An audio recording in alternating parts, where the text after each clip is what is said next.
Okay, when replacing this piece on the 203, you can use a long socket to get it out, 7mm, but you should use a short one to put it in. Bear with me, I'll be back. Okay, so when installing it, use the short one. Now, to remove it, give it a firm pull. You can see there's 2 O-rings over there.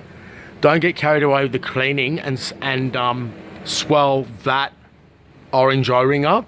You can see the leaks here are from the brake booster. I left them for you guys to see. When installing this, this is up. That is basically up and square like that.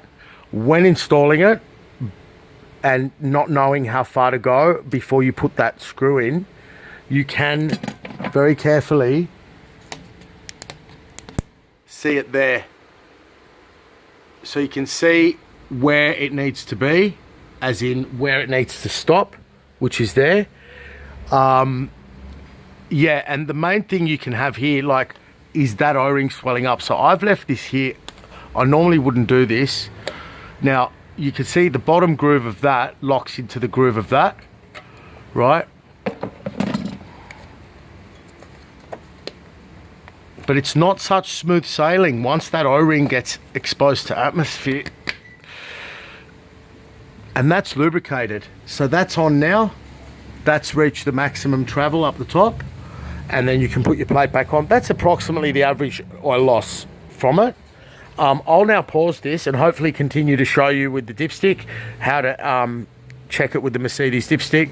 Generally, it's about 72 centimeters to the bottom where you'll have that much oil on it. It's not a good way of doing it, sorry guys, but I'll show you in a minute. Unless this gets cancelled, I'll have no choice to upload it without the top-up procedure. So that's that. Previously is the brake vacuum booster, and that's it. Yeah, just be careful. Use the end of the tool to thread it in carefully. You can't really go wrong unless you're a fucking idiot. So you might not get it in for 2 hours, but you can only put it in one way, and it's that way, and that tab should be down, and it will need a firm push to go in. The more you muck around with cleaning, so you've got to do it before. If you get any solvents or anything on this, you got to do it again. You will not get it in. So it's got to be done nice and quick. Full synthetic oil, of course. That's the average oil loss. I'll pause this now.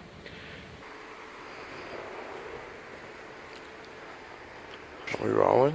Yep. Okay, so it's a C180 compressor, but generally, when using the Mercedes dipstick tool, there are numbers on it, and you go by the numbers as well. So that's cold, and the car on fairly cool was on the top of that mark.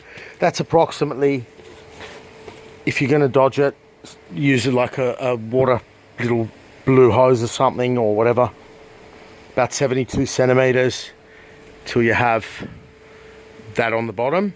There are numbers here for the year models that we use. So yeah, these are the cold and hot readings.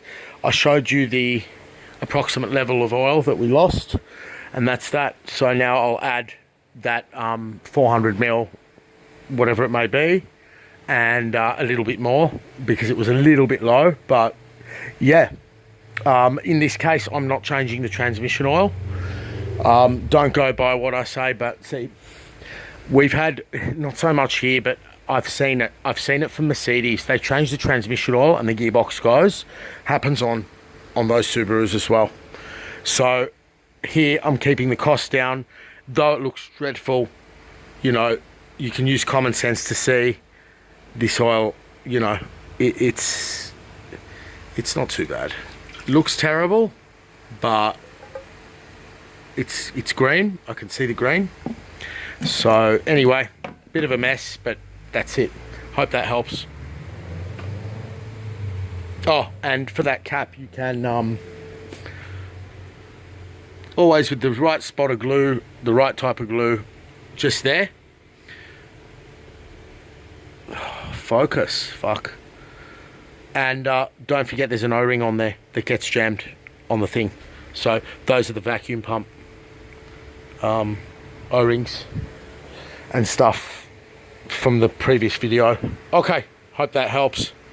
Enjoy your Mercedes-Benz DIY. It's not too bad. They're good to work on. I like them.